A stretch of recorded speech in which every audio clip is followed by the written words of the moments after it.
औज़ु बिल्लाहि मिनश शैतानिर रजीम बिस्मिल्लाहिर रहमानिर रहीम अल्हम्दुलिल्लाहिल्लज़ी ला यब्लुगु मिदहतहुल क़ाइलून वला युहसी नग़्माअहुल आद्दून वला युअद्दी हक़्क़हुल मुज्तहिदून अल्लज़ी लैसा लिसिफ़तिही हद्दुम महदूद वला नअतुम मौजूद वला वक़्तुम मअदूद वला अजलुम ममदूद फ़तरल ख़लाइक़ा बिक़ुदरतिही व नशरर रियाहा बिरहमतिही अस्सलातु वस्सलामु अला रसूलिल मुसद्दद अल मुस्तफ़ल अमजद अल महमूदिल अहमद सय्यिदिना व मौलाना व मौलल कौनैन जद्दिल हसन वल हुसैन आनी अबुल क़ासिम मुहम्मद अल्लाहुम्मा सल्लि अला मुहम्मद व आलि मुहम्मद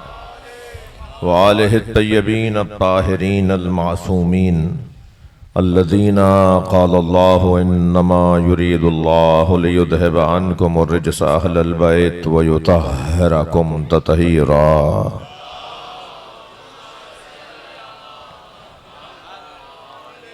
वलअनतुल्लाहि अला आदाइहिम अजमईन मिन यौम अदावतिहिम इला क़याम यौमिद्दीन। अम्मा बअद क़ालल हकीम फ़ी क़ुरआनिल करीम बिस्मिल्लाहिर रहमानिर रहीम इन्नल्लाहा युहिब्बुल्लज़ीना युक़ातिलूना फ़ी सबीलिही सफ़्फ़न कअन्नहुम बुन्यानुम मरसूस। सलवात।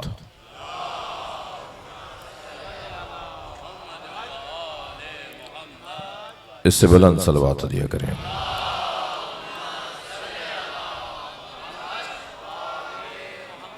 इससे भी बुलंद मुमकिन है।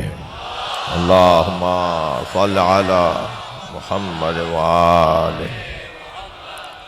आप सबकी हाजात की बराबरी के लिए, मरीज़ों की शिफायाबी के लिए, तालिब इल्मों की कामयाबी के लिए मसूद चुग़ताई साहब, उनके भाई, उनके अहले खाना, उनके रुफ़क़ा, पंजतनी स्काउट्स, रज़ाकारान, तूबा बेटी, शहीब, ज़ुहैब, आप सबकी दुआओं की कबूलियत के लिए, हाजात की बराबरी के लिए बुलंदतर सलवात। अल्लाहुम्मा सल्लि अला मुहम्मद व आले मुहम्मद। रात बहुत हो गई है मगर आप बुलंद सलवात पढ़ सकते हैं। अल्लाहुम्मा सल्लि अला मुहम्मद व आले मुहम्मद। लाड़काना में रहमतें और बरकतें बढ़ जाएंगी अगर और बुलंद होगी सलवात। अल्लाहुम्मा सल्लि अला। सूरह मुबारक सफ़ की चौथी आयत। सोच रहा था कि इस वक्त में कौन से मजमून पर बात हो, तो मुझे याद आया कि अभी पिछले दिनों पहलगाम के सानहे को बहाना बनाकर हिंदुस्तान ने पाकिस्तान पे हमला किया और पाकिस्तान की फौज ने जो जवाब दिया उसे अली कहते हैं। जी, क्या क्या नाम था हमले का? जवाब क्या था? बुनियानुम मरसूस। यही था ना? ये जो जवाब दिया गया था उसका क्या नाम था? बुनियानुम मरसूस। बुनियानुम मरसूस कुरान मजीद में मौला अली का लक़ब है। थक तो नहीं रहे मेरे? मिलकर सलवात दिया करें।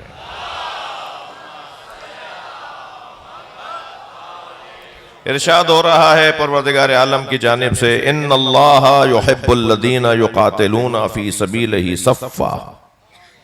अल्लाह उससे मोहब्बत करता है जो अल्लाह की राह में इस मजबूती के साथ जिहाद करता है जैसे सीसा पिलाई हुई दीवार।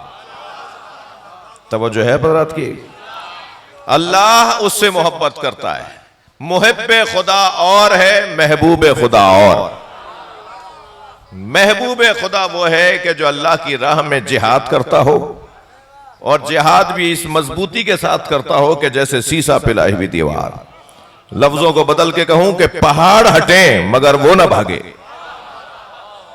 मैदान में डट कर मुकाबला करने वाले को कहते हैं बुनियानुम मरसूस।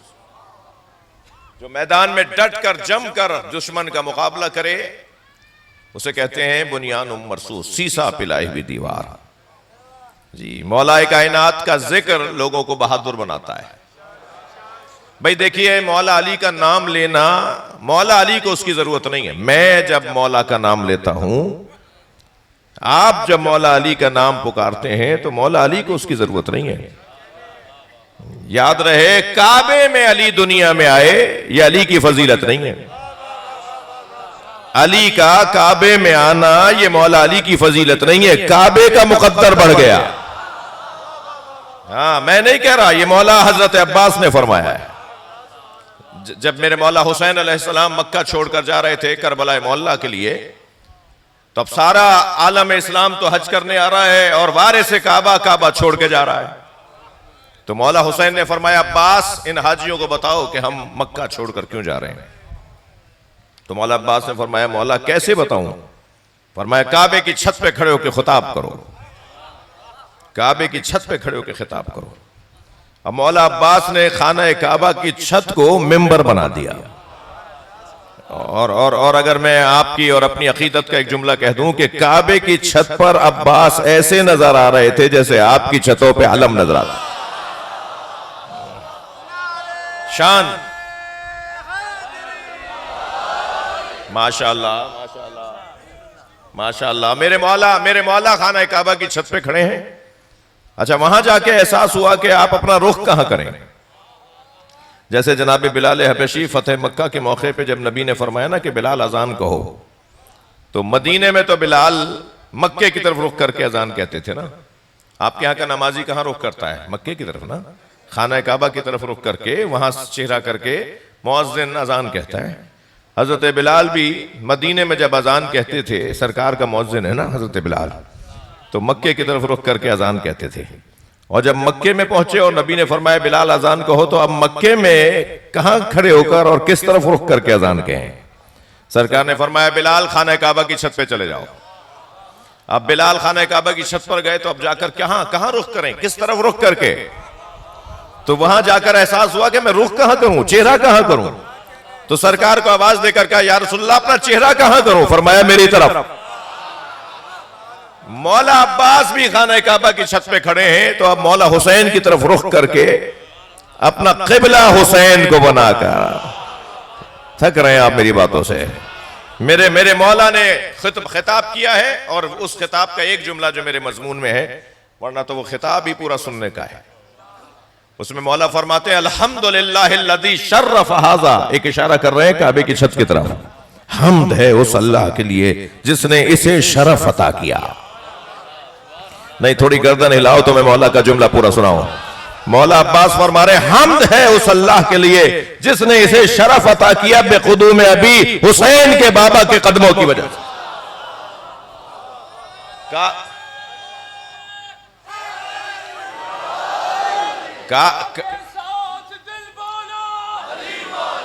माशाअल्लाह, मिलकर जवाब दीजिए जी।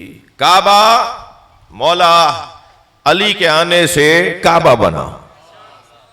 जुमले में क्या फरमाया? हम्द है उस अल्लाह के लिए जिसने इसे शरफ अता किया उनके बाबा के कदमों की वजह से। मैं हाथ जोड़कर हजरत से कहूं कि आपके भी तो बाबा हैं, मौला अली आपके भी तो बाबा हैं। अजब नहीं, मौला अब्बास की आवाज आए, हुसैन बैठे हैं। अदब जिस पर कुर्बान हो जाए उसे अब्बास कहते हैं। तहजीब, अदब, एहतराम जिससे सीखा जाए उसे मौला अब्बास कहते हैं। हम्द है उस अल्लाह के लिए जिसने इसे शरफ दिया उनके बाबा के कदमों की वजह से। काना बिल हम से बैता सारा क़िबलतन, जो कल तक ईंटों और पत्थरों का घर था वो अली की वजह से क़िबला बना। मौला अब्बास के जुमले हैं ये। तो याद रहे, मौला अली का खाना काबा में आना काबे की किस्मत बढ़ा गया जी। अच्छा, जो जहां पैदा होता है उस जगह का ख्याल करता है ना जी। आप दुनिया के किसी कोने में भी चले जाएं तो आपसे पूछा जाएगा कि कहां के हो, आप कहेंगे लाड़काना के जी। आपसे पूछा जाएगा लाड़काना में कौन से इलाके के हो, तो आपके अगर कोई लाड़काना के बारे में बात कर रहा होगा, आप रुख मोड़ के उसकी तरफ देखेंगे, कहेंगे ये हमारा है कोई। जो जो जो वतन से प्यार कर रहा होता है ना, वो आपको भी प्यारा होता है। कभी गौर फरमाया, अल्लाह ने अली को काबे में क्यों भेजा? अल्लाह को अपना घर बचाना था, उसके हवाले कर दिया, जिसे कर्रार कहा जाता है। किसी में जुर्रत है तो अब काबे के खिलाफ बात करके दिखाए। सलवात पढ़ ले मोहम्मद व आलि मोहम्मद।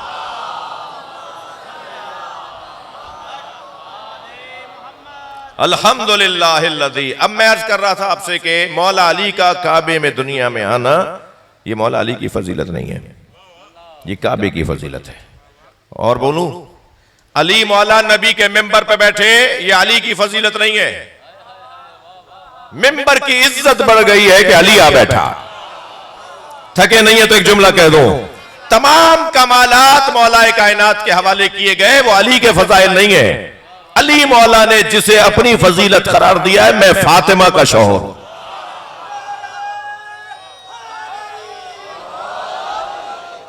मौला फरमाते हैं ये मेरी फजीलत है कि मैं फातिमा जहरा का शौहर हूं। लौला अलीयुन लमा काना लिफातिमा कुफ़्फ़ुन अला वजहिल अर्ज़। अगर अली ना होते तो फातिमा का कोई शौहर ना होता। आदमुन फमन दूना, आदम और आदम के अलावा। ये फजीलत है मौला कायनात की। मैं नहीं जाना चाहता शाम के माहौल में, मगर शाम का माहौल कुछ ऐसा ही था कि जैसा आज भी आपको नजर आ रहा है। वहां से खत आया मौला कायनात के नाम। उस खत में लिखा था, अली आपके दादा भी बड़े आदमी, मेरे परदादा भी बहुत बड़े आदमी, मेरे दादा भी बड़े, आपके दादा भी बड़े, आपके वालिद भी नामवर आदमी, मेरे वालिद भी नामवर, आपको भी बड़ा मकाम है, मैं भी कोई कम आदमी नहीं हूं, हम में झगड़ा नहीं होना चाहिए, हुकूमत मेरे हवाले कर दें। तो मौला ने जवाब लिखा था। जवाब में अजीजों तकरीबन कोई 30 शेर है मौला कायनात के, मगर एक शेर जो इस वक्त मेरे मजमून में मौला फरमाते हैं, सबक़्तुकुम इलल इस्लाम तुर्रा, तुम में से किसी का पता नहीं था और मैं इस्लाम का मुहाफिज था। तुम में से किसी का नहीं, तुम में से किसी का पता नहीं था, तुम में से कोई था ही नहीं और मैं इस्लाम का मुहाफिज था। वो मुक़र्रन बिन नबुव्वत बत्न उम्मी, मैंने मां के शिकम में नबी का कलमा पढ़ा है। दुनिया में आने के बाद गिनतियों में ईमान और है, मगर दुनिया में आने से पहले साहिब ईमान होना और है। और वो शेर जिसकी खातिर मैंने ये शेर सुना दिया, मौला फरमाते हैं, वह बिन्त मुहम्मदिन सुकना व उर्सा, मेरा फख्र यह है कि मैं बिन्त मोहम्मद का राहत जान हूं। बिन्त मोहम्मद मेरी राहत जान है। फमन मिनकुम सहमुन का सहमी, तुम में से कौन है जो मेरे बराबर आकर बात करे।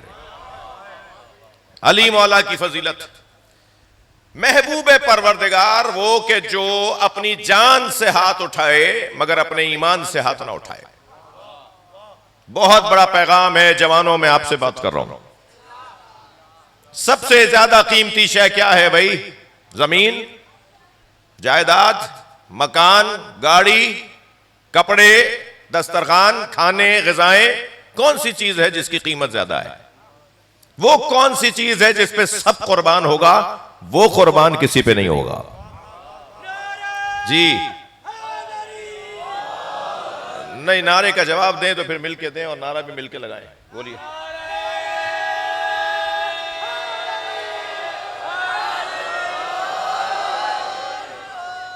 तवज्जो कर रहे हैं आप? वो कौन सी चीज है मेरे अजीजों जिसपे सब कुछ कुर्बान हो सकता है मगर वो किसी चीज पर कुर्बान नहीं हो सकता? वो है ईमान। ईमान को कुर्बान नहीं किया जा सकता, अकीदे को कुर्बान नहीं किया जा सकता। जान चली जाए, माल चला जाए, औलाद चली जाए, मगर ईमान सालिम रहे। ये सबसे बड़ा पैगाम है मौला अली की जिंदगी का।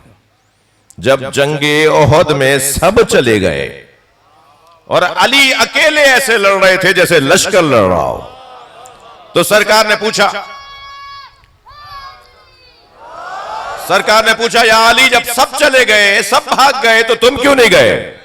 तो मौला अली ने फरमाया, अकफरो बादल ईमान, क्या मैं ईमान के बाद काफिर हो जाता?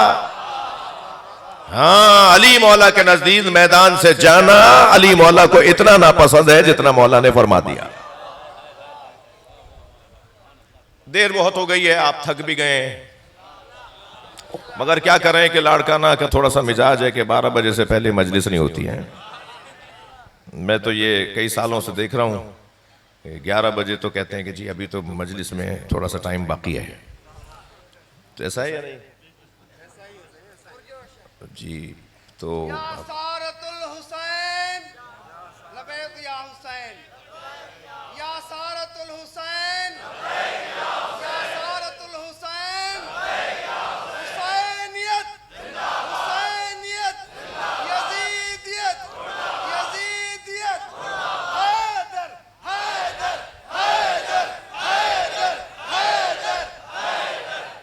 बुलंदतर सलवात।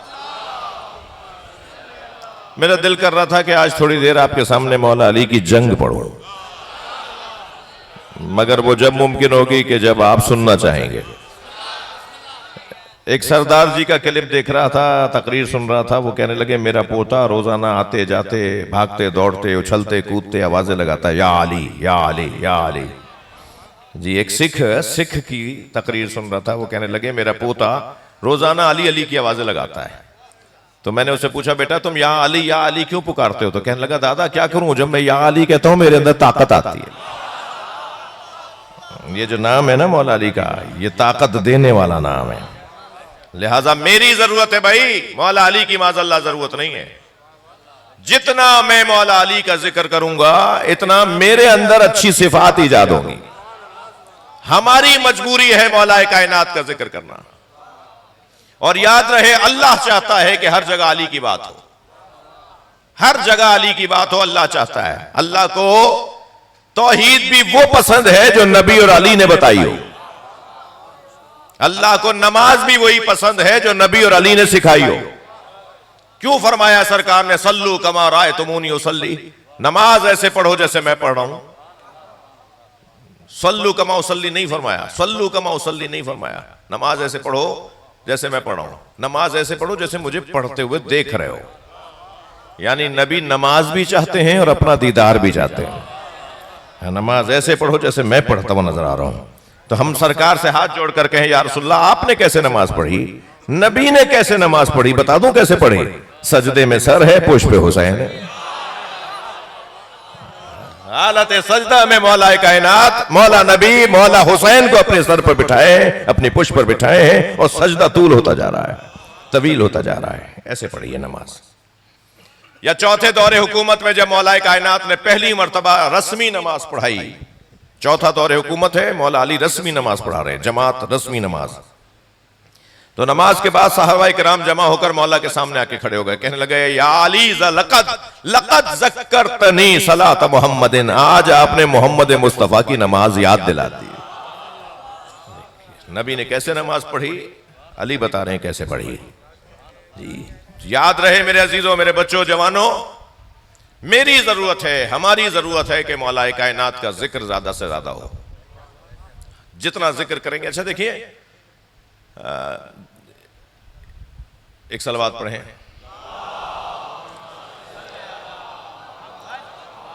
इससे बुलंद सलवात पढ़ें। इंसान की फितरत है कि वो माहौल का असर लेता है। तवज्जो है, थोड़ी गर्दन हिला दीजिए। इंसान की फितरत है कि वो माहौल का असर लेता है। हम असर पजीर भी हैं और असर गुजार भी हैं। हम दूसरों पे असर भी डालते हैं और असर दूसरों से लेते भी हैं। जिस जिस चीज में हम मजबूत होते हैं उसमें असर डालते हैं, और जिस जिस चीज में हम कमजोर होते हैं उससे असर लेते हैं। ये इंसान की फितरत है। इंसान दूसरों पे असर डालता है जिसमें मजबूत होता है, और जिसमें कमजोर होता है उसमें असर लेता है। हम असर पजीर हैं, लेने वाले भी हैं। हम असर गुजार हैं, असर डालने वाले भी हैं। अब अल्लाह ये चाहता है कि अल्लाह का चाहने वाला किसी चीज में कमजोर ना हो, वो हमेशा असर गुजार बने, असर पजीर ना बने, उसके ऊपर असर न चढ़े। अब आप देखिए जो मजबूत होता है, हमारे यहां बच्चे बाहर पढ़ने के लिए भी गए हुए हैं। हमारे यहां के बच्चे जब वापस आते हैं तो अंग्रेजी लहजे में तोतले हो के तो उर्दू सिंधी बोलते हैं। उनका लहजा ही बदला बदला होता है, चाल भी उनकी ऐसी लग रही होती है जैसे किसी आसमान से उतरे हों जी।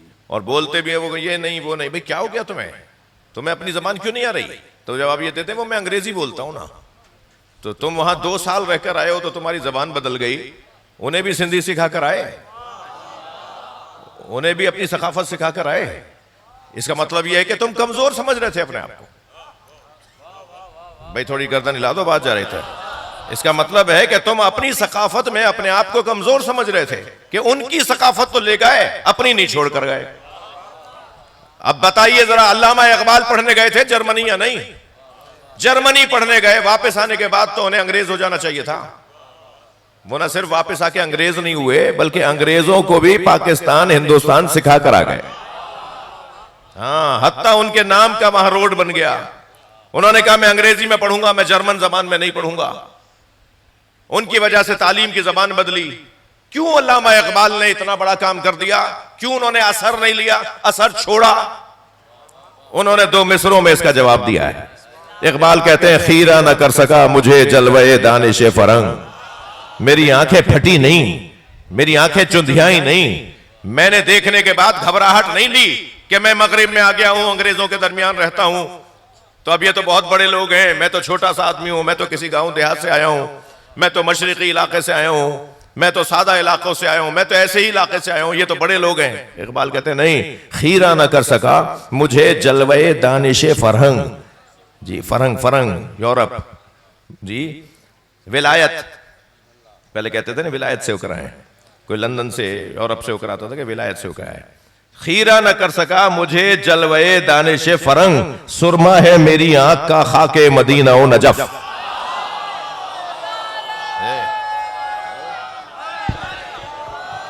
जिसकी आंखों में मदनी सुरमा लगा हुआ हो, जिसकी आंखों में नजफी सुरमा लगा हुआ हो, जिसके पास मोहम्मद अली और फातिमा जहरा जैसे वजूद हो, वो किसी लेडी वेडी से मुतासिर नहीं होते, वो किसी मिस्टर वेस्टर से मुतासिर नहीं होते। सलवात पढ़ ले मोहम्मद व आलि मोहम्मद।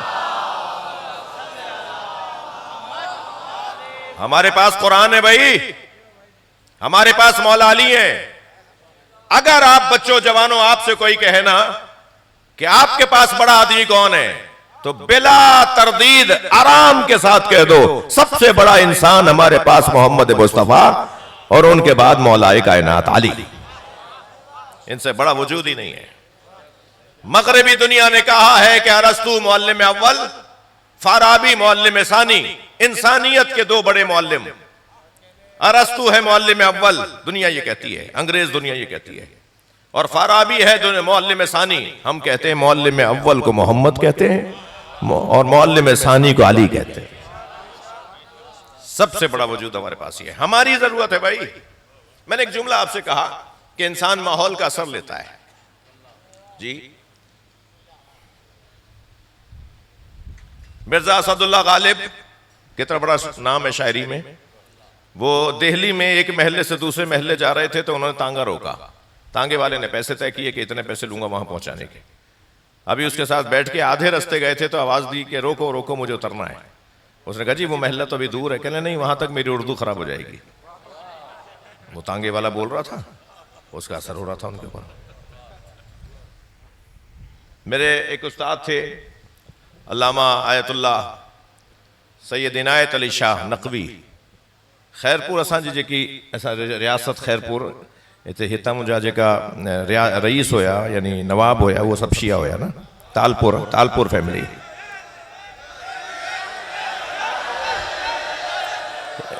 मुफ्ती इनायत अली शाह साहब, मुफ्ती इनायत अली शाह साहब होता मुफ्ती इनायत अली शाह साहब वहां के मुफ्ती थे, रियासत के मुफ्ती थे। उनकी जबान सराइकी थी। मैं उनके साथ कुछ दिन तक रहा, मेरी जबान भी सराइकी लहजे वाली हो गई थी। एक साहब मुझसे कहने लगे आप सराइकी जबान है? मैंने कहा नहीं। कहने लगे आपके लहजे में तो सराइकी है। तो मुझे फिर याद आया कि मैं मुफ्ती साहब के साथ रहा था तो उसका लहजा भी उनका मेरे ऊपर आ गया है। अब समझ में आया कि हम अली अली ज्यादा क्यों पुकारते हैं। जितना मौला अली का जिक्र होगा इतना हमारा मिजाज भी आली हो जाएगा। ये हमारी जरूरत है। हमारी जरूरत है। उन लोगों को छोड़ दीजिए जिन्हें मौला अली के नाम से बुखार होता है। मुझे तो समझ में नहीं आता, मुझे तो समझ में नहीं आता, जो इस दुनिया में अली मौला के नाम से चिढ़ता है वो जन्नत में कैसे जाएगा। जन्नत की तो पूरी फिजा ही अली अली की फिजा है। दरवाजे पे अली अली लिखा है, मखमली पर्दों पे अली अली लिखा है, तेज हवा चलती है तो अली अली की आवाजें बनती हैं, जन्नत की कुंडी बजती है तो अली अली की आवाज आती है। नबी फरमाते हैं जिसके दिल में बाल बराबर भी अली का बुग़्ज़ होगा वो 50,000 मील के फासले से भी जन्नत की खुशबू नहीं सूंघेगा।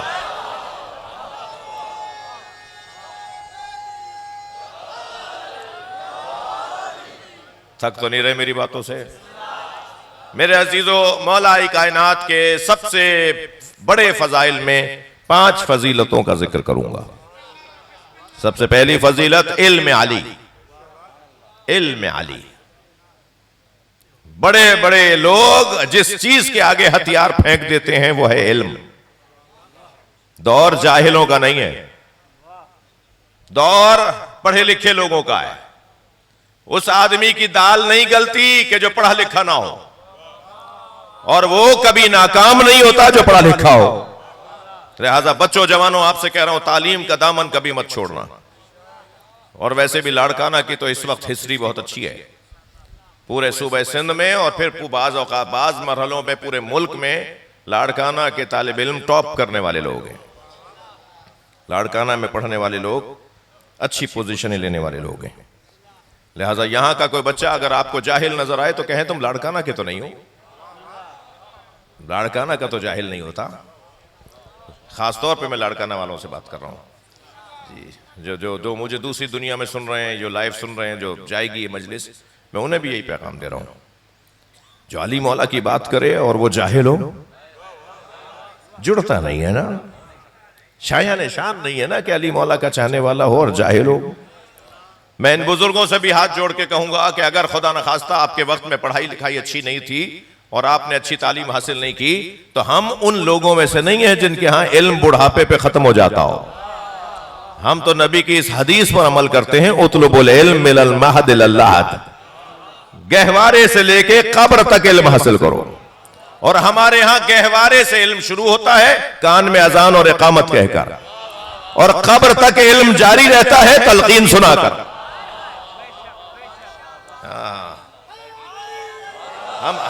हम अपने मुर्दे को आखिरी इल्म देते हैं, तलकीन। हमारे यहां बुढ़ापे में इल्म बंद नहीं होता। कोई शर्म की बात नहीं है अगर जवानी में कुरान नहीं पढ़ा तो अब बुढ़ापे में कैसे पढ़ूंगा, कोई शर्म की बात नहीं है। ढूंढिए किसी को कि जो आपको कुरान पढ़ाए। क्या मसला है कि अपने पोते से ही कुरान पढ़ लें? इसलिए कि हमारे यहां फजीलत कद से नहीं है, हमारे यहां फजीलत सफेद बालों से नहीं है, हमारे यहां फजीलत इल्म से है। इल्म सबसे बड़ी फजीलत है।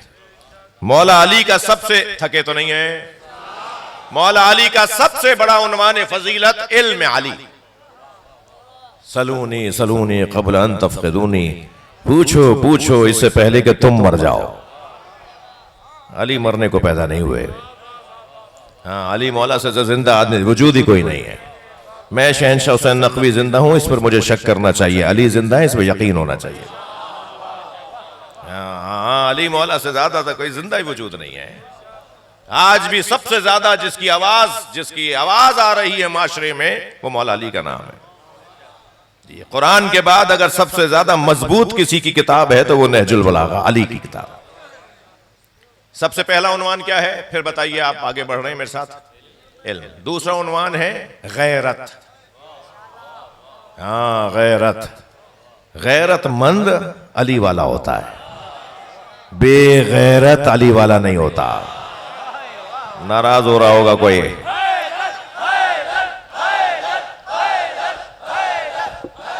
बुलंद सलावत पढ़े, थोड़ी तसल्ली दीजिए, थोड़ी देर रुकूं इस बात पर। कहीं अलम का मसला हो जाए, कहीं जुलूस का मसला हो जाए, कहीं मौला अली के फजाइल पढ़ने का मसला हो जाए तो खबरदार एफआईआरों से न डरना। अगर मौला की खातिर FIR कटे तो उसे गले में हार बना के डालो, रजिस्टर्ड मौलाई हो गए हो। जब मुश्किल आए कौम और मिल्लत के ऊपर तो खामोश बैठना यह गैरतमंदी नहीं है। मैं हाथ जोड़कर अपने दोस्तों से अर्ज कर रहा हूं, अपने महलों में, अपने शहरों में, अपने इलाकों में उसे कौम का लीडर मत मानो जो गैरतमंद ना हो। थक रहे हैं आप मेरी बातों से। गैरतमंद इंसान कौम की रहनुमाई कर सकता है। जिसके यहां गैरत ना हो, छोटी छोटी चीजों पे सौदा करता हो, कौमी मफादात को बेच डालता हो। कौमी मफादात को बेचने वाला वो कौमी लीडर नहीं होता। नाराज ना हो तो एक जुमला कह दूं, जिसका जाती किरदार अच्छा नहीं होगा वो गैरतमंद नहीं होगा। जो अपने 6 फीट के बदन पर अली को नाफिज नहीं कर सकता, वो चाह रहा है पूरे लाड़काना में नाफिज करे, वो चाह रहा है पूरे सूबे में नाफिज करे, वो चाह रहा है पूरे मुल्क में अली को नाफिज करे। पहले तुम अपने 6 फीट के बदन को तो साबित करो अली वाले हो। हराम खाने वाला अली वाला नहीं होता। नाराज हो रहे हैं मेरी बातों से आप। गैरत गैरत गैरत, थक गए आप। दूसरा उन्वान, पहला उन्वान अली मौला के लिए इल्म।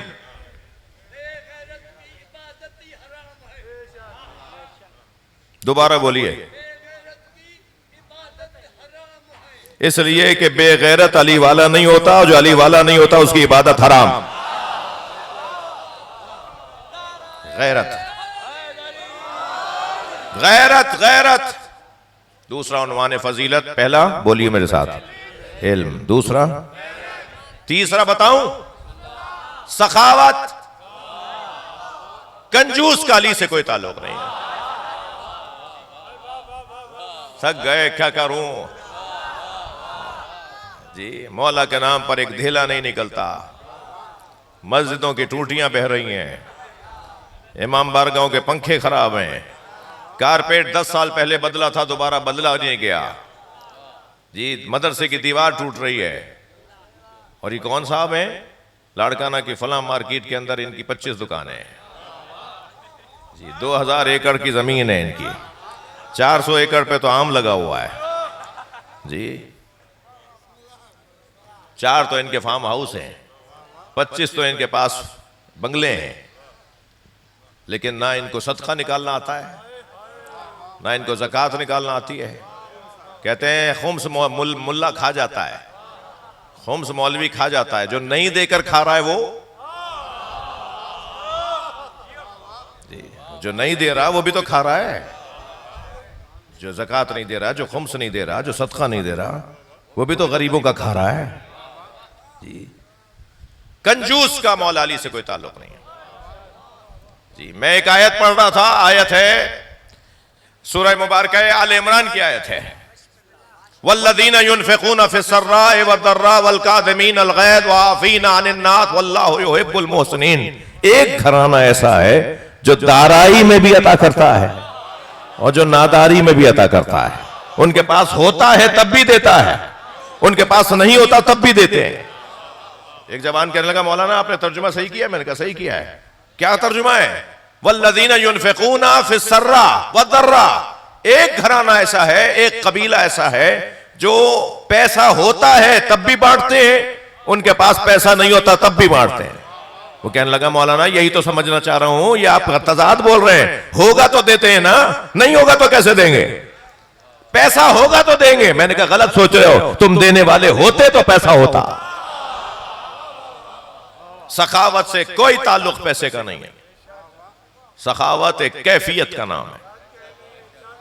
सखावत एक अम्र क़ल्बी है। जो सखी होता है ना, फिर अल्लाह उसे पैसा देता है और वो बांट देता है। तवज्जो कर ली। तीसरा उन्वान मौला कायनात की फजीलतों में सबसे बड़ा तीसरा उन्वान वह है सखावत। चौथा उन्वान बताऊं, वह है इज्जत। इज्जत इज्जत इज्जत समझाऊं बच्चों को? कील को तस्वुर में लाए। कील छाचे मानता हूं कोको, कील हथौड़ी, कील और हथौड़ी का इस्तेमाल। तवज्जो है, आप दीवार में हथौड़ी से कील को डालें, 2 4 5 जरबतों के बाद कील दीवार में चली जाएगी। एक जरबत में नहीं गई, 2 3 4 मारना पड़ी, फिर कील अंदर गई। ये जितनी देर में कील अंदर गई है ना, दीवार इतनी ही इज्जत वाली है। मुकाबला कर रही थी भाई, इज्जत समझा रहा हूं बच्चों को। ये दीवार मुकाबला कर रही थी, गैर को जगह नहीं बनाने दे रही थी। जो गैर को जगह ना बनाने दे उसे इज्जत वाला कहते हैं। अब ये दीवार मुकाबला कर रही है। इसी कील को, इस हथौड़ी को एक और जगह डालें आप, वो है लकड़ी। दीवार में तो कभी कभी कील टेढ़ी हो जाती है, कभी कभी जो है ज्यादा जोर से हथौड़ी मारना पड़ती है, लेकिन लकड़ी के ऊपर तो 2 जरबतों पर ही लकड़ी के अंदर कील चली जाती है। ये जो फौरन चली गई ना, ये लकड़ी इतनी ही इज्जत वाली है। मगर ये कील एक और जगह भी ठोकी जाती है, और वो है पत्थर। पत्थर पर कील रख के आप हथौड़ी मारें, पत्थर टूट जाएगा। यह है इज्जत। जान दे दूंगा, गैर को जगह नहीं बना दूंगा। जान दे दूंगा, दूसरे को जगह नहीं बनाने दूंगा। अली मौला, अली मौला, खबरदार, अली ने किसी की क्या बैत की होगी? आम मोमिन उसकी बैत नहीं कर सकता जो मोमिन की बैत के बदले में जन्नत ना दे सके।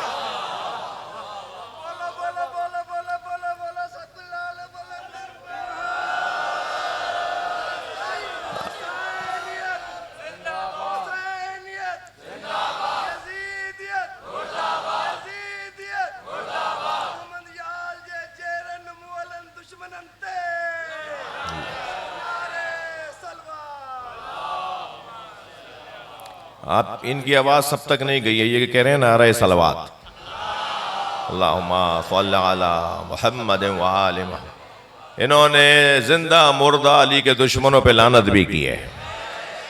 जोर से कहिए बेशुमार, और ऊंचा कहिए बेशुमार, इतना ऊंचा कहिए कि जो जिंदा है वो जमीन में गड़ जाए।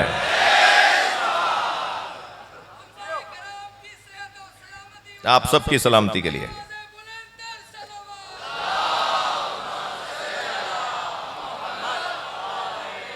चौथा उन्वान सुन लिया आपने, वो है इज्जत। 5वां उन्वान बताऊं, वो है शजाअत, बहादुरी, मैदान में डटने वाला। पहाड़ हटे मगर वो ना हटे। इस्लाम की पहली जंग क्या थी बच्चा बताओ? सबसे पहली जंग कौन सी हुई इस्लाम में? जंग बद्र। शाबाश, जवाब एक ने दिया, नंबर सबको मिल गए। एक सलवात पढ़े जरा मोहम्मद वाले। जंग बद्र हुई है ना भाई, इस्लाम के खिलाफ सबसे पहला जो हमला हुआ, और उस जंग को जंग बद्र कहते हैं। सही है। जंग बद्र के अंदर ये मुशरिकीन मक्का किराए का कातिल लेकर आए थे। किराए का कातिल, वो कातिल को पैसा चाहिए बस। क्यों मार रहा हूं, किसको मार रहा हूं, उसे उसके गरज नहीं है। आज भी है ना किराए के कातिल, जिन्हें कहीं से चेक आते थे, ब्लैंक चेक आते थे। इतने शिया मारोगे तो चेक खुद भर लो, एक के ऊपर इतने, 2 पर इतने, और इतने ज्यादा मारे मौलाई। मगर इन्हें कौन बताए कि हम तो जितना मरते हैं इतना ही जीते हैं। हमारी तो जिंदगी ही हमारी मौत में। तुम्हें क्या पता कि हमारी जिंदगी का मफहूम क्या है जी। ऐसे एक किराए का कातिल लेकर आए थे, उसका नाम था नौफल। तवज्जो है, क्या क्या नाम था? नौफल। जंग बद्र के अंदर। और जब वो इतना खतरनाक आदमी था कि ऊंटनी के बच्चे का पैर पकड़ के फेंक देता था, बर्फ की मांदी तलवार चलाता था। लोग समझते थे वहां खड़ा लड़ रहा है, वो इसके ऊपर आ जाता था।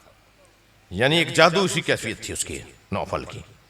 माहिर पहलवान था, माहिर जंगजू था, तलवारबाज था, नेजाबाज था, और उसके हाथ में महारत थी, दोनों हाथों से तलवार चलाना जानता था। और एक लम्हे में पीछे वाले को महसूस कर लेता था कि दुश्मन करीब आ गया पीछे से, और वो चलाता, हाथ आगे बढ़ाता था और पीछे को मारता था। अजीब किस्म का आदमी। अब ये आ गया मैदान बद्र के अंदर मुशरिकीन मक्का के साथ। जैसे ही सरकार को मालूम हुआ कि नौफल आया हुआ है तो हजरत ने हाथ उठा के दुआ की, अल्लाहुम्मा कफिनी नौफला, या अल्लाह मेरी कौम को, मेरी उम्मत को, मेरे चाहने वालों को, मुसलमानों को नौफल से महफूज फरमा। जंग शुरू हो गई, जंग घमसान की होने लगी, सर पर सर उतर रहे थे, तनों पे तन गिर रहे थे। नबी एक टीले पे खड़े होकर जंग को देख रहे थे और ढूंढ रहे थे कि नौफल कहां है। तो किसी ने पूछा, या रसूलल्लाह आप किसी को तलाश कर रहे हैं? फरमाया, मन ले इल्मिन बे नौफला, किसी को पता है नौफल कहां लड़ रहा है? तो मौला अली ने वहीं से दूर से आवाज देकर कहा, या रसूलल्लाह मैंने उसी वक्त मार दिया था। हैदर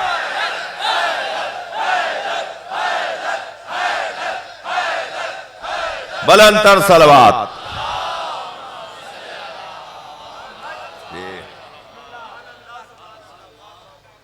जंग बद्र इस्लाम की दूसरी जंग, दूसरी ओहद, जंग ओहद। जंग ओहद में कौन कहता है कि मुसलमान जंग हार गए?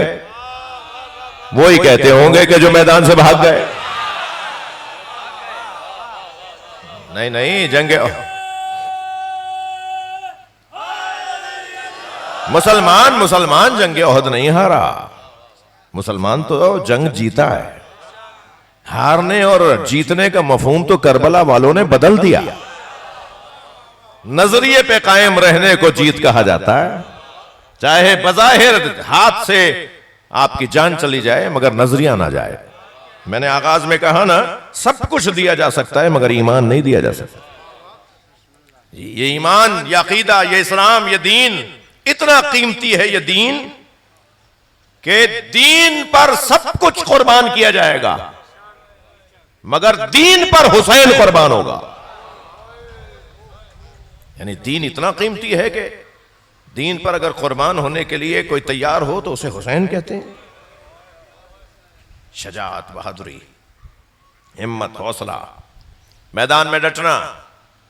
मेरे अजीजों, मेरे बच्चों, जवानों, मैदान मैदान है। वो चाहे तलवार का हो, कलम का हो, जबान का हो, समात का हो, तालीम हासिल करने का हो, रोजगार की तलाश का हो, हर मैदान में डटने वाला अली वाला होता है। मैदान से भागने वाला कभी भी अली वाला नहीं होता। कौन सा मैदान? शायद इस बच्चे का आज मैदान हो तालीम, उस जवान का आज मैदान हो रोजगार की तलाश। 4 जगह इंटरव्यू दे चुका हूं, कामयाब नहीं हो रहा। हिम्मत नहीं हारो, अली वाले हो। दोबारा तैयारी करो, दोबारा मेहनत करो। 2 पेपर में रहता आ रहा हूं, 3 मरतबा पेपर मेरा क्लियर नहीं हुआ, कोई बात नहीं, फिर दोगे। हम हिम्मत रखेंगे और शजाअत का मुजाहरा करेंगे, मदद अल्लाह की तरफ से होगी। जी, हिम्मत, शजाअत, बहादुरी, मैदान में डटना। दूसरी जंग, जंग ओहद। और जंग ओहद के अंदर जब अली मौला के लिए तलवार उतरी ना, जिसे जुल्फकार कहते हैं, तो मौला अली अलैहिस्सलाम वो तलवार लेके मैदान में ऐसे लड़ रहे थे जैसे लश्कर के साथ लड़ रहे हो। तो जिब्रील अमीन ने सरकार के बराबर में बैठ के कहा, या रसूलल्लाह देख रहे हैं अली तन्हा भी लड़ रहा है, आप देखें तो सही आपका अली कैसे लड़ाई कर रहा है। तो मेरे मौला नबी ने फरमाया, कैफा ला इन्नहु मिन्नी व अना मिन्हु, कैसे ना लड़े, वो मुझसे है मैं उससे हूं। तो जिब्रील ने फौरन कहा, अना मिनकुमा, और मैं आप दोनों से हूं। और जब आए हैं सरकार की खिदमत में तो मौला कायनात की पेशानी का बोसा दिया नबी ने। इस्लाम की तीसरी जंग बताइए बच्चों, जंग खंदक। अगरचे उसके दरमियान जंग बनी नजीर भी है, लेकिन मशहूर जंग, जवाब दुरुस्त है, जंग खंदक है। मगर इन दोनों के दरमियान एक जंग बनी नजीर भी है। और जंग खंदक और जंग खैबर के बीच में जंग बनी मुस्तलक भी है। अगरचे छोटी जंग है मगर वो भी जंग है। और जंग खैबर के बाद जंग हुनैन भी है। और ये जो मजमा सुनने आया हुआ है ना, जंग हुनैन के बाद जंग जमल भी है। और जंग जमल के बाद जंग सिफीन भी है। और जंग सिफीन के बाद जंग नहरवान भी है। वो कोई एक मैदान तो बताओ जिसमें अली अली, अली ना हो। हर मैदान में मौला कायनात ने अपना लोहा मनवाया है। जंग खैबर, जंग खंदक। खबरदार, मैं गुजारिश कर रहा हूं लाड़काना के अमायदीन से और शख्सियात से, दोबारा से बोलिए खुतबा और जाकरीन से कि आज हमें आप जंग खंदक सुनाएं। अशरे का उन्वान बना लीजिए मौला अली का जिहाद। खमसे का उन्वान बना लीजिए जंग खैबर। खबरदार ये बातें बंद कर दीजिए कि कब तक खैबर खंदक पढ़ी जाएगी। जब तक कुरान है खंदक व खैबर पढ़ी जाएगी। ये कुरानी वाकयात हैं, ये कुरान में जिक्र हुआ है मौला कायनात की शजाअत और बहादुरी का। बहुत देर हो गई है, मैं इससे ज्यादा आपको जहमत नहीं देना चाहता, मगर मेरा दिल कर रहा है कि मौला अली का एक फरमान और सुना दूं। जब किसी ने मौला से पूछा, मौला जब आप मैदान में उतरते हैं तो पहले किसे मारते हैं? घोड़े पे बैठा हुआ, ऊंट पर बैठा हुआ, जो लोहा पहन के आया होता है मुशरिक और काफिर, उसे मारते हैं? किसे मारते हैं? मौला ने मुस्कुराए फरमाया, सरदारों को मारता हूं, मजदूरों को नहीं मारता। फरमाते हैं इसलिए मैं सरदारों को मारता हूं कि उनके मरने के बाद उनके मजदूर खुद भाग जाते हैं। मैं नहीं चाहता ज्यादा खून बहे, मैं नहीं चाहता ज्यादा खून बहे। मैं ये भी नहीं चाहता कि जंग ज्यादा लंबी हो। जंग तो खत्म हो जाएगी ना एक दो आदमी के मारने से। एक दो बड़े आदमी मार दो, खुद ही छोटे लोग, नीचे वाले लोग, तनख्वाह पाने वाले लोग जी खुद ही भाग जाएंगे। ये मौला अली अलैहिस्सलाम की दी हुई हिकमत है कि मारना किसको है, मुकाबला किससे करना है। हम बहुत सारे बैरियरों का शिकार हैं मेरे अजीजों। छोटी छोटी रुकावटों में अपना वक्त जाया कर रहे हैं, छोटे छोटे मसलों पर अपना खून जला रहे हैं, छोटे छोटे मसलों पर अपना पैसा जाया कर रहे हैं। क्या मालूम किसी ने हमें इस काम पे लगाया हो और हम उस काम पे लग के असली काम से दूर हो रहे हो। इससे ज्यादा बड़ा काम भी तो कोई हो सकता है। हमें छोटे कामों में लगा दिया, हमें इलाकाई मसाइल में लगा दिया, हमें गली कूची की सियासत में लगा दिया। इतना मसरूफ कर लो कि इन्हें फिलिस्तीन नजर ना आए, इतना मसरूफ कर दो कि इन्हें शाम नजर ना आए, इतना इन्हें मसरूफ कर दो कि इन्हें करबला नजर ना आए। ये अमानत है जिसे अज़ादारी कहते हैं। अमानतदार होंगे तो हमारे हाथ में रहेगी, अमानतदार नहीं हुए तो अमानत किसी और को दे दी जाएगी। करबला जैसे शहर के अंदर भी 40 साल तक मातम नहीं हुआ। करबला से ज्यादा कोई अज़ादार शहर होगा? 40 साल तक सद्दाम का जमाना रहा है, 40 साल तक सद्दाम ने मातम नहीं करने दिया, 40 साल तक जुलूस नहीं निकला वहां। बैनुल हरमैन जो आज मातम होता है 40 साल नहीं हुआ। ये मत बोला करो कि आजादारी तो होगी, हां कोई कोई कोई नहीं रोक सकता। नहीं, तुम इस अहल, तुम इस काबिल भी हो कि तुम्हारे हाथों आजादारी हो। क्या मालूम कि तुमसे लेकर आजादारी होगी मगर तुम करोगे, अल्लाह किसी और को दे देगा। लखनऊ मरकज था ना बड़े सगीर का। जाफरी साहब शायर अहले बैत तशरीफ फरमा है, लखनऊ इस पूरे खित्ते का मरकज था ना। 20 साल तक लखनऊ में जुलूस नहीं निकले। मैं नहीं कह रहा कि वहां के लोग नाअहल थे और वहां के लोग नाअहल थे, मगर यह बहुत बड़ी अमानत है। आप अपनी डायरी किसी बच्चे के हाथ में, किसी अजनबी के हाथ में नहीं सौंपते जब तक कि आपको यकीन ना हो कि डायरी मेरी खराब नहीं करेगा। आप अपनी गाड़ी की चाबी नहीं देते किसी को जिसके बारे में आपको पता ना हो कि गाड़ी चला भी सकता है या नहीं। अल्लाह इमाम हुसैन की आजादारी नाअहलों के हाथ में देगा, नफ्स परस्तों के हाथ में देगा, अनानियतों का शिकार, अपनी दुकानदारी चलाने वाले, एक मजलिस पे साल भर तक सियासत करने वाले लोग, वापस ले ली जाएगी। अमानत है, होगी, मगर जरूरी नहीं है कि मेरे हाथ से ही हो, किसी और के हवाले कर देगा अल्लाह। खुदा के वास्ते मेरे अजीजों, ये पाकीज़ा इबादत है, पाकीज़ा उन्वान है। एक ऐसी इबादत है जो हमारी सारी इबादतों की जीनत है। मासूम सिर्फ 14 हैं, हम सब खताकार हैं। किसी से भी अगर कोई गलती या चूक हो जाए तो पहले तो उसे फौरन माफी मांग लेनी चाहिए, इसलिए कि जल्दी माफी मांगने वाले को दोबारा नेमत मिल जाती है। लेकिन जो माफी मांगने में देर करता है, नेमत 5 दिन तक छुट्टी रहेगी तो फिर वो पक्की ना छुट जाएगी। तो पहले तो अपनी गलतियों का मुझे एहसास होना चाहिए। मैं हर बात अपने ऊपर रख के कहूंगा। और फिर ये किसी की दिल आजारी की जगह नहीं है, ये किसी को लड़ाने और ये किसी को चिढ़ाने की जगह नहीं है। ये वो जगह है कि जहां मेरे मासूम इमाम आके बैठते हैं, तो मैं यहां किसी के खिलाफ कैसे बात करूंगा, यानी किसी को चिढ़ाऊंगा कैसे, किसी को लड़ाऊंगा कैसे, किसी के खिलाफ बातें क्यों करूंगा। ये मिंबर जिक्र अहले बैत की जगह है ना, अहले बैत की बात करो ना। किसी की ज़ातियात पर क्यों बात हो, किसी की शख्सियत पर क्यों बात हो। मजलिस है ना, गीबत की जगह तो नहीं है, लड़ने लड़ाने की जगह तो नहीं है। हमें यहां उस मजलूम का जिक्र करना है जिसने अपने बच्चों को अपने सामने ज़िबह होते देखा। हमारा तो यहां उन्वान सिर्फ और सिर्फ करबला वाले की याद है। सुबह से असर तक लाशें उठाते रहे मेरे मौला हुसैन, सुबह से असर तक लाशें उठाते रहे और ऐसे ऐसे लाशें उठाए जिनका तस्करा आज मेरी आंखों में आंसू ले आता है।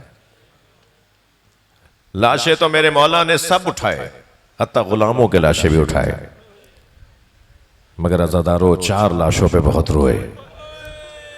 नाम बता दूं, एक लाशा जिस पर हुसैन बहुत रोए वो हजरत कासिम का लाशा है। दूसरा लाशा जिस पर इमाम हुसैन बहुत रोए वो हजरत अली अकबर का लाशा है। रोने वालों, तीसरा लाशा अब्बास का लाशा। चौथे लाशे का नाम बताऊं, छोटा बहुत था, मगर इमाम हुसैन कभी आगे लेके जाते थे, कभी उल्टे पैर वापस आते थे, कभी आगे जाते थे, कभी पीछे आते थे। अली असगर के लाशे पर इमाम हुसैन ने अबा का दामन डाला हुआ था। रोने वालों, जब हजरत अली असगर का जिक्र आया करे ना तो इस बच्चे की माँ को भी सलाम किया करे। बड़ा जिगर था जनाब रबाब का, बड़ा हौसला था जनाब रबाब का। बीबी रबाब के पास 2 ही कमाइयां थीं, एक अली असगर, एक सकीना। एक को उजला सा कुर्ता पहनाया, बालों में कंघी की, आंखों में सुरमा लगाया, चेहरे पर बोसा दिया, इमाम हुसैन की गोद में दे दिया। ऐ मेरे वाली, मेरे बच्चे को पानी पिला लाओ। आपकी आंखों में आंसू आ गए, अल्लाह आपको किसी गम में न रुलाए। चंद साल पहले एक जवान मेरे पास आया, कहने लगा मौलाना, 6 मुहर्रम का दिन था, कहने लगा मौलाना आज 6 मुहर्रम है, मैं मछली खरीद कर लाया हूं। मैंने अपनी बहन से कहा मुझे मछली तल के दे दो, मगर मेरी दादी की आवाज आई, बेटा मुहर्रम में मछली नहीं खाते। तो मैंने दादी से कहा दादी हलाल तो हलाल है, रबीउल अव्वल हो या मुहर्रम हो। तो दादी की आवाज आई, बेटा आज के जमाने के जवान हमारी बात कहाँ मानेंगे, तुम जाके अपने मौलाना से पूछ कर आ जाओ। तो मौलाना मैं आपके पास आया हूँ, बताएं आज 6 मुहर्रम में मछली खा लूं। वो बोल रहा था और मैं रो रहा था। मैंने रोते हुए कहा तुम दादी की बात मान लो। इमाम हुसैन ने अली असगर के तड़पने को मछली के तड़पने से ताबीर किया है। अमा तरोना कैफा यतलज़्ज़ा, देख नहीं रहे मेरा बच्चा मछली की तरह मुंह खोलता है, ये कुछ देर में दुनिया से चला जाएगा। बड़ा कमाल है जनाब रबाब की कुर्बानी का। एक बच्चा इमाम हुसैन की गोद में दे दिया और दूसरी बच्ची को जिंदाने शाम में छोड़ कर आ गए। आज़ादारों चले चले मेरे साथ जरा जिंदाने शाम चले। जब जनाब ज़ैनब रिहा होकर शाम छोड़कर करबला जा रही थी ना, और करबला से फिर बीबी को मदीना जाना था, सारी अमारियां तैयार हो गई। बीबी ने आकर देखा तो रंगीन कपड़े लगे हुए थे महमिलों के ऊपर। तो मेरी बीबी ने फरमाया ज़ैनुल आबिदीन मैं इन महमिलों में नहीं बैठूंगी, इजअलूहा सौदा हत्ता यालमन नास नहनु फी अज़ाए औलाद ज़हरा, इन महमिलों को काले कपड़ों में रंगवाओ, इन पे काले कपड़े लगवाओ, इसलिए कि जहां जहां से महमिलें जाएं लोग समझ जाएं कि हुसैन के अज़ादार जा रहे हैं। जनाबे ज़ैनब ने महमिलों के कपड़ों को तब्दील करवाया और जब सारी महमिलें तैयार हो गईं तो बीबी ने सारी बीबियों को बिठाना शुरू किया। सारी बीबियां बैठ गईं मगर एक बीबी नजर नहीं आ रही। इमाम सज्जाद की आवाज आई, फूफी अम्मा क्या सब बीबियां बैठ गई हैं? फरमाया भाभी रबाब नजर नहीं आ रही। इमाम सज्जाद ने फरमाया मुझे पता है मेरी माँ रबाब कहाँ है, आप मेरे साथ साथ आइए। आगे आगे इमाम सज्जाद थे, पीछे पीछे बीबियां चल रही थी। इमाम ने जिंदाने शाम में कदम रखा तो क्या देखा, जैसे कोई माँ अपने बच्चे को गले लगाए हुए हो, ऐसे जनाबे रबाब ने कब्र सकीना को अपने सीने से लगाया हुआ और आहिस्ता आहिस्ता फरमा रही, सकीना उठो काफिला तैयार हो गया, सकीना हम मदीने जा रहे हैं, सकीना तुम्हें वतन जाने का बड़ा ख्याल था, तुम रोजाना कहती थी ना माँ मदीने कब जाएंगे, ऐ मेरी बच्ची उठो हम मदीने जा रहे हैं। जनाबे ज़ैनब की आवाज आई, भाभी चलिए काफिला तैयार है। तो रोते हुए फरमाया ज़ैनब मेरा मदीने में कौन है, मेरा वाली मेरा मालिक करबला में रह गया, मेरी बच्ची अकेली है। कैसे उठाया है जनाबे रबाब को कब्र सकीना से, इसका बयान बहुत मुश्किल है। बीबी को लाते थे, बीबी फिर चली जाती थी, बीबी को लाते थे, बीबी फिर चली जाती थी। जब इमाम सज्जाद ने फरमाया ना अम्मा महमिल में आके बैठ जाइए, तो जनाब रबाब हुक्म इमाम पाकर महमिल में बैठ तो गई, मगर सुनेंगे अज़ादारों, मजलिस में खवातीन भी आई हुई है ना, माँ बहनें भी आई हुई हैं। ये बड़ा जिगर होता है माँ का अपनी औलाद के हवाले से। जब महमिल में बैठ गई ना, काफिला चलने लगा, तो महमिल का पर्दा हटा हटा के कब्र सकीना को देखने लगी। जनाब ज़ैनब समझ गई कि भाभी का दिल यही रुक रहा है कि एक मर्तबा शाम की औरतों को जनाब ज़ैनब ने आवाज देकर कहा, ए शाम की औरतों, मुझ पे एक एहसान करोगी? सारी औरतों ने आवाज देकर कहा, बीबी हुक्म फरमाए। तो जनाब ज़ैनब ने इशारा करके फरमाया, हमारी सकीना को अकेला ना छोड़ना, इसकी कब्र पर आते रहना, अल्लाह आपको शाम ले जाए। अब की दफा जब शाम जाए ना, तो बीबी सकीना की जरी से कब्र को जरूर देखिएगा। आज भी जनाबे सकीना की कब्र पर शाम की औरतें खिलौने ला के रखती हैं, गुड़ियाएं ला के रखती हैं, और एक नौहा पढ़ती हैं, तुम्हारी माँ से वादा किया था हम तुम्हारी कब्र पर आते रहेंगे, तुम्हारी कब्र को तन्हा नहीं छोड़ेंगे। अल्लाह लानतुल्लाह अला ज़ालिमीन। या अल्लाह इन आवाज़ों पर रहमत नाज़िल फरमा, हाज़रीन के रिज़्क़ में और इज़्ज़त में इज़ाफ़ा फरमा, बानियान के मरहूमीन की मग़फ़िरत फरमा। मरहूम अल्लाह दाद खान चुग़ताई, मरहूमा मग़फ़ूरा कनीज़ सकीना चुग़ताई, इस घर के और मरहूमीन, आप सब के मरहूमीन के लिए एक सूरह फ़ातिहा तिलावत फरमा। बिस्मिल्लाहिर्रहमानिर्रहीम।